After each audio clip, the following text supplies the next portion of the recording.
Okay children, నేను ఇప్పుడు మిమ్మల్ని పద్య రత్నాలు ఈ వీటిల్లోని పదాలు అడుగుతాను, మీరు అర్థాలు చెప్పాలి. ఓకే, ఎడతెగక విజుడు చప్పడిన కొసగా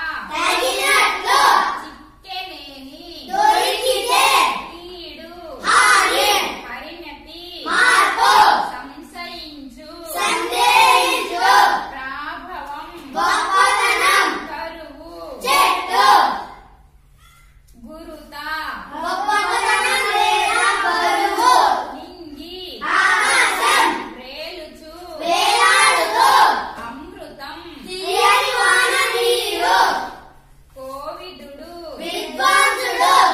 మేఘుడు సమృద్ధి వెరీ గుడ్ ఎక్కువ కలిగి